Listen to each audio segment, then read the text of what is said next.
Everyone, welcome back to the channel. Yes, today we are going to do the economic section for class 10, and in that we are going to discuss the chapter 3, that is money and credit. And I know this is very interesting topic. We all know about it, or we can say we have the previous knowledge of it. So I think you all are aware with the money we all have money and we do different transactions through money only, buying, selling things, and in daily use we all need money at some point of time. Now here the first heading is money as a medium of exchange. The use of money spans a very large part of our daily life. Look around you and you would easily be able to identify several transactions involving money in any single day. तो यह they saying कि जो money का use है हमें मतलब अपनी ज़िंदगी की या एवरीडे लाइफ का एक बहुत बड़ा पार्ट है। अपने आसपास देखिए, आप ईज़िली आइडेंटिफाई कर पाएंगे, देख पाएंगे कि कितने ढेर सारे ट्रांजैक्शन जो हो रहे हैं वो मनी के थ्रू हो रहे हैं, मनी इन्वॉल्व है उन सारी ट्रांजैक्शन में। सिंगल डे में आप बहुत ढेर सारे ट्रांजैक्शन डिस्कवर कर पाएंगे। Can you make a list of this? क्या आप इन सब की लिस्ट बना सकते हैं? May be not.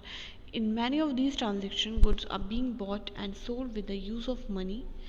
और ज़्यादातर ट्रांजेक्शन में तो आप यही देखते हैं कि मनी से या तो चीज़ खरीदी जा रही है या मनी की बदले में चीज़ बेची जा रही है।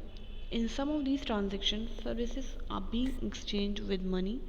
For some, there might not be an actual transfer of money taking place now, but a promise to pay money later.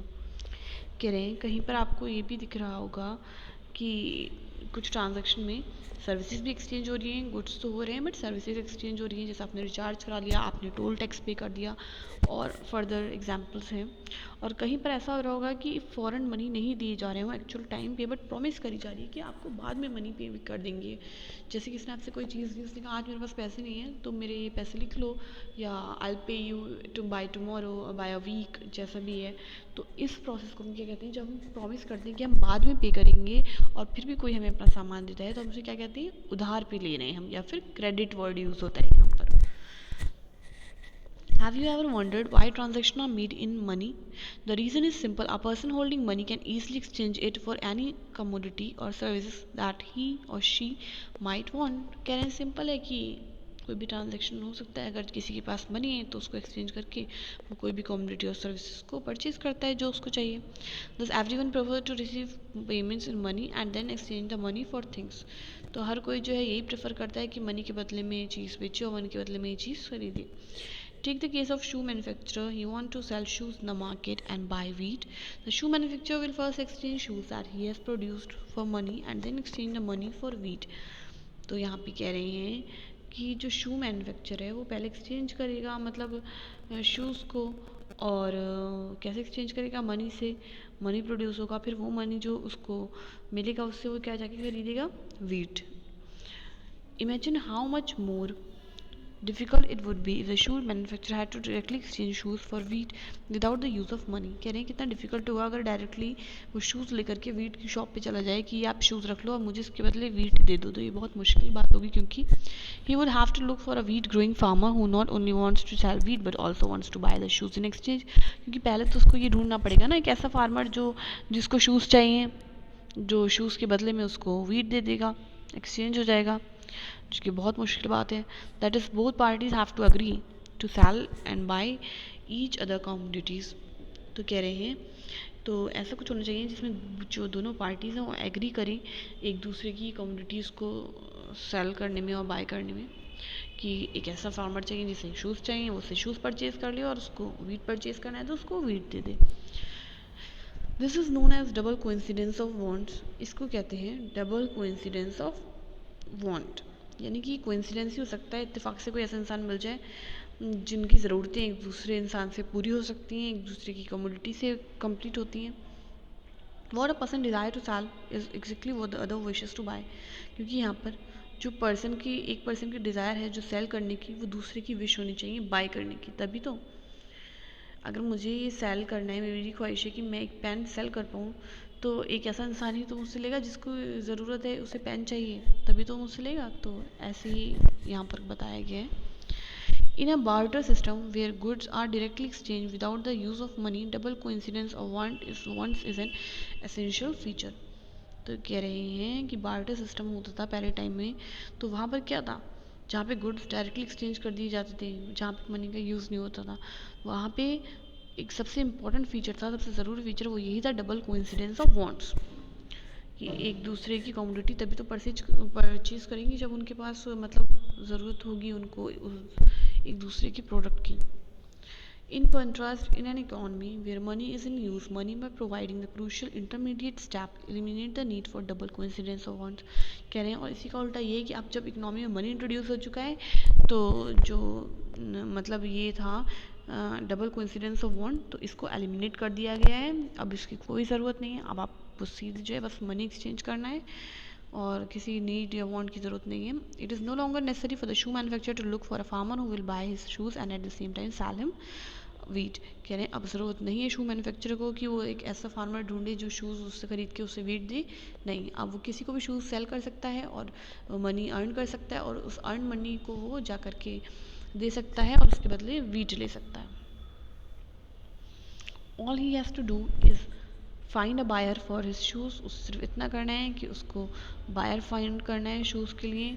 Once he has exchange his shoes for money he can purchase wheat or any other commodity in the market. और जब उसे money मिलेगा तो कोई भी commodity खरीद सकता है, since money act as an intermediate in the exchange process. अब जैसे कि मनी जो है एक इंटरमीडिएट का वर्क करता है किसी भी एक्सचेंज प्रोसेस में, तो इसको मनी को मीडियम ऑफ एक्सचेंज भी कहा गया है. Now, modern forms of money. We have seen that money is something that can act as a medium of exchange in transaction. Before the introduction of coins, a variety of objects was used as money. For example, since the very early ages, Indian used grains and cattle as money. Thereafter came the use of metallic coins, gold, silver, copper coins, a phase which continued well into the last century. कह रहे हैं कि हमने देख लिया कि money जो है कैसे मीडियम की तरह वर्क करता है किसी भी ट्रांजेक्शन को कंप्लीट करने के लिए. और जब इंट्रोडक्शन नहीं हुआ था कॉइन्स का तो काफ़ी चीज़ें जो थी वो एज अ मनी यूज़ करी जाती थी. मतलब बहुत पुराने टाइम से अगर आप देखें तो इंडियंस जो लोग थे वो ग्रेन्स और कैटल को यूज़ करा करते थे, ऐसा बार्टर सिस्टम वाला जो वर्क होता था. और फिर उसके बाद मेटलिक कॉइन्स इंट्रोड्यूस्ड हुए, यानी जो प्रीशियस मेटल्स होते थे गोल्ड सिल्वर, उसमें कॉइन्स आए. और ये फेस भी लास्ट सेंचुरी में तक चला, काफ़ी लंबे टाइम चला. फिर देखते हैं इसमें करेंसी क्या है, करेंसी कैसे इंट्रोड्यूस हुई. Modern forms of money include currency, paper notes and coins. जो हमारी करंट फॉर्म्स है या मॉडर्न फॉर्म है मनी की, जो कि हमें किस फॉर्म में दिखती है, या तो पेपर के नोट्स दिखते हैं आपको या फिर कॉइन्स दिखते हैं. तो unlike the things that were used as money earlier, modern currency is not made of precious metals such as gold silver and copper. तो कह रहे हैं जैसे पहले के ज़माने में होता था कि कॉइन्स यूज़ करते थे, तो ये उससे बिल्कुल अलग है. यहाँ पे जो कॉइन है वो प्रेशियस मेटल का नहीं है, बिल्कुल भी कीमती मेटल का नहीं है. और ना ही यहाँ पे ग्रेन और कैटल का यूज़ हो रहा है. और जो मॉडर्न करेंसी है वो मतलब जो है उसका कोई अपना यूज़ नहीं है, वो सिर्फ एज एक्सचेंज यूज़ कर सकते हैं आप, उसका और कुछ नहीं कर सकते हैं उससे. Then why is it accepted as a medium of exchange? It is accepted as a medium of exchange because the currency is authorized by the government of the authority. तो आप सोच रहे होंगे ये कैसे एक्सेप्ट करी जाती है as a medium of exchange, क्योंकि इसको जो है कंट्रोल या ऑथराइज करती है गवर्नमेंट जो है कंट्री की वो. और in India the reserve bank of India issues currency notes on behalf of the central government. तो इसको इशू कौन करता है, सेंट्रल गवर्नमेंट इशू करती है, क्योंकि जो कि गवर्नमेंट ओन्ड है. As per Indian law no other individual or organisation is allowed to issue currency, कह रहे हैं. और अगर लॉ के हिसाब से देखें तो रिजर्व बैंक के अलावा ऐसे कोई भी इंडिविजुअल या ऑर्गेनाइजेशन इस करेंसी को इशू नहीं कर सकता है. Moreover the law legalises the use of rupee as a medium of payment. और लॉ ने लीगलाइज कर दिया है कि रुपी को आप यूज़ करते हैं एज अ पेमेंट, और इसे कोई रिफ्यूज़ नहीं करेगा, इस करेंसी को कोई भी रिफ्यूज़ नहीं कर सकता. No individual in India can legally refuse a payment made in rupee. कोई भी इंसान लीगली रिफ्यूज़ नहीं कर सकता इस चीज़ को. और जो rupee is widely accepted as a medium of exchange, और इसीलिए as a medium of exchange जो है एक्सेप्ट किया जाता है. Next topic is deposit with bank, how we deposit with bank, and that I will discuss in the next class. I hope you got the session. और अगर आपने video देख लिए तो don't forget to hit the like button. Like button है, आप उसको Thums up को हिट करिए, वो ब्लू हो जाना चाहिए. उसके बाद सब्सक्राइब बटन होगा, अगर आपने सब्सक्राइब नहीं कराया तो जो रेड बटन है उसको ग्रे कर दीजिए और उसके बराबर में एक बेल आइकन होगा, उसको भी प्रेस कर दीजिए। तो जैसे ही वीडियो आएगी आप नोटिफाई हो जाएंगे ऑटोमेटिकली। और आप इसको शेयर कर सकते हैं और फ्रेंड्स के साथ, और कोई भी क्वेरी है उसको आप कमेंट बॉक्स में पूछ सकते हैं। Till then take care, bye.